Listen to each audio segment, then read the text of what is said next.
Boa tarde, colegas. Hoje estaremos dando início a um novo assunto, visão geral de sinais e sintomas gastrointestinais. Parte 1. Nas próximas aulas também estaremos dando continuidade ao assunto. Nesta ilustração, nós temos então uma visão geral do sistema digestório. Então, podemos visualizar aqui nesta figura a cavidade oral, a boca, as glândulas submandibulares, as glândulas sublinguais, o fígado, a vesícula biliar, o duodeno, o cólon transverso, o colo ascendente, o intestino delgado, seco, o apêndice secal, a glândula parótida, a faringe, o esôfago, o estômago, pâncreas, o jejúno, o cólon descendente, o íleo, o cólon sigmoide, o reto e o ânus. Então, para introduzir o assunto visão geral de sinais e sintomas gastrointestinais, vou abordar um pouquinho sobre a psiconeuroimunologia, ou seja, a relação entre o sistema nervoso central e o sistema imunológico. E vocês irão perceber que relação este assunto tem a ver com os sintomas gastrointestinais.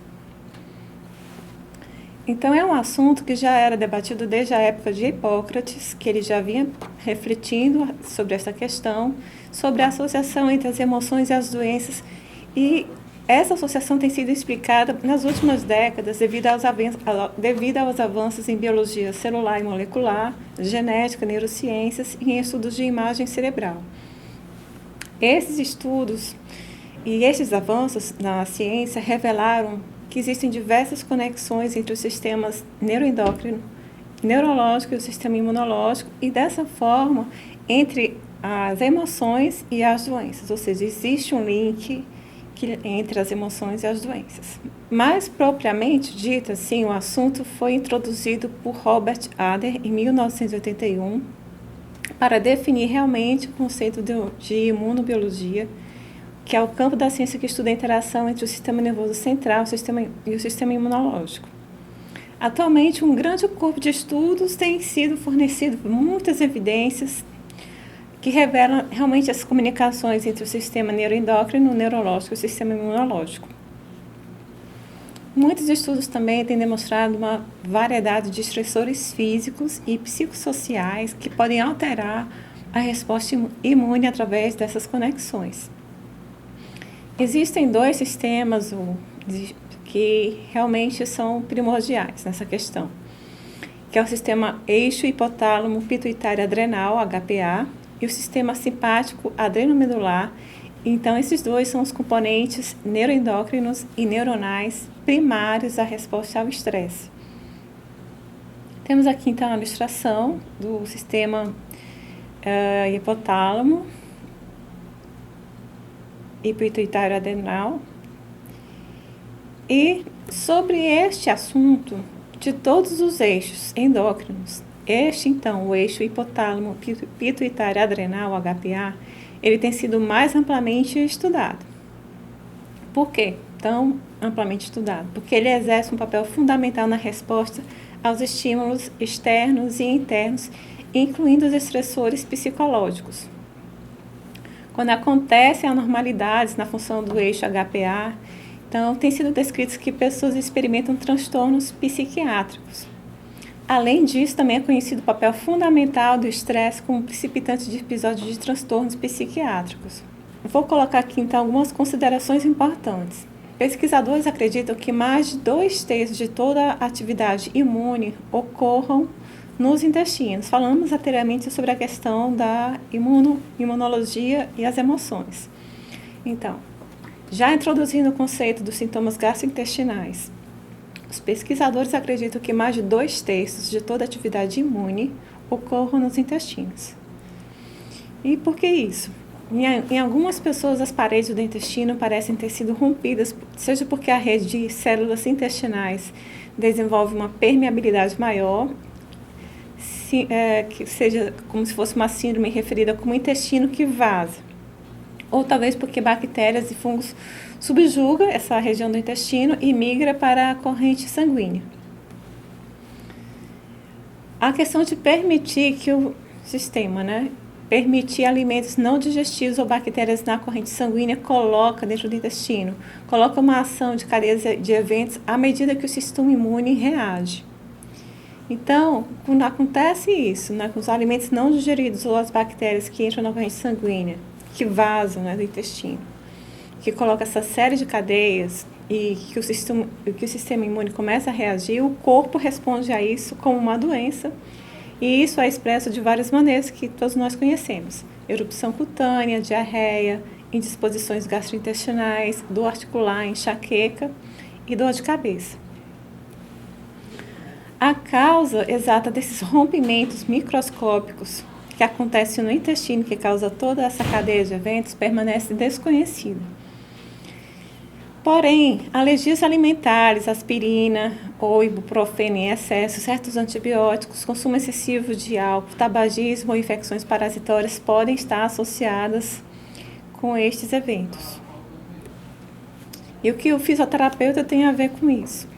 Existe a necessidade do fisioterapeuta profissional de avaliar cuidadosamente a possibilidade de haver sintomas gastrointestinais presentes durante a entrevista, a coleta do histórico do paciente, e esses sintomas não foram relatados durante a história. Então, é preciso que o fisioterapeuta questione sobre esses sintomas também.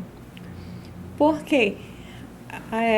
Os sintomas do trato gastrointestinal podem, por vezes, simular uma disfunção músculo-esquelética. Então, sintomas músculo-esqueléticos podem ocorrer sozinhos ou distantes do local real do distúrbio. Por exemplo, o paciente que apresenta outros sinais e sintomas sistêmicos associados a outros distúrbios gastrointestinais. Também o fisioterapeuta precisa fazer uma entrevista cuidadosa para triar uma doença sistêmica. E aí deve incluir algumas perguntas importantes referentes à história do cliente, aos medicamentos prescritos e à presença de quaisquer sinais e sintomas associados que irão imediatamente alertar o fisioterapeuta quanto à necessidade de acompanhamento médico. As doenças intraabdominais mais comuns que referem dor no sistema músculo-esquelético são aquelas que envolvem ulceração ou infecção do sistema do revestimento da mucosa. Além disso, sintomas também gastrointestinais induzidos por drogas, seja, por exemplo, uma colite antibiótica, uma náusea gastrointestinal, vômitos, anorexia de toxicidade digital, úlceras induzidas por drogas anti-inflamatórias não esteroides. Todos esses sintomas gastrointestinais induzidos por drogas, que essas foram mencionadas, podem ocorrer com reações tardias em até 6 ou 8 semanas após a exposição ao medicamento.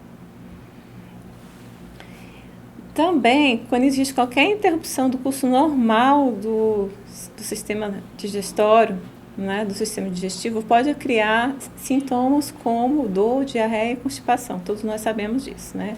Qualquer anormalidade no sistema digestivo, nós sentimos esses sintomas.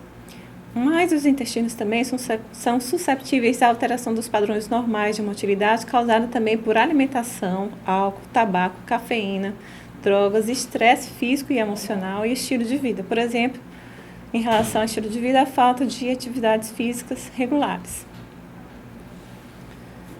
Também os efeitos gastrointestinais surgem em decorrência do tratamento quimioterápico.